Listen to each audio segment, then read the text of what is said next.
Hey guys, Justin here from Remix Music. Today I'm going to be carving out a bone saddle for a guy, and I'm going to take the original one and kind of take you through the steps of how I like to do it, just in some short clips, so you can see maybe get some tips and tricks and learn some new stuff. So here we go. Okay, so right here I'm just tracing out the shape of the saddle.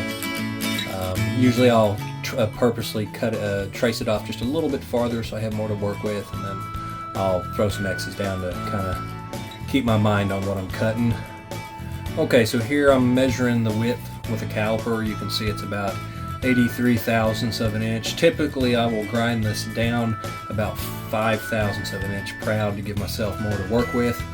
You can see we're going to have to go down a considerable distance here, so I'm going to use a piece of double stick tape with a belt sander, and this can take 10 minutes while you're doing this, because the bone gets really hot, and I like to kind of let it cool down from time to time. So okay, here I'm going to start actually shaping the saddle out, and I like to use this vertical belt. It lets you get in, it's a little easier to control.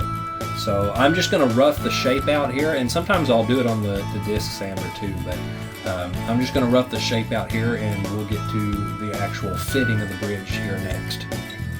Okay, so I've got my shape. I like to round the corners to fit the slot on the bridge. This is how I typically do it. It takes a little bit of time, but it's very controlled, and it always comes out really nice. So here I'm going to try to stick it in, and it wouldn't quite fit, so I had to come the other way. That happens sometimes.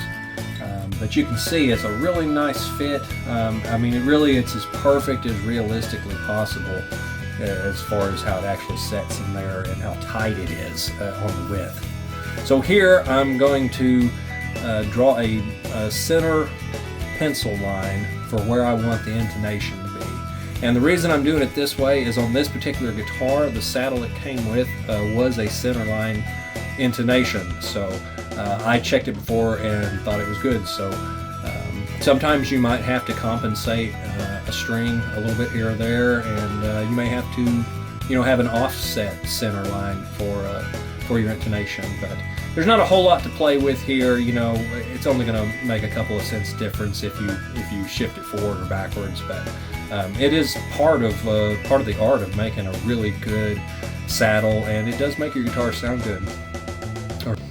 Okay, and there's the finished product. It's kind of hard to tell in the video, but it's all polished up, and you can see how well it fits. It's really important here to make sure it fits widthwise.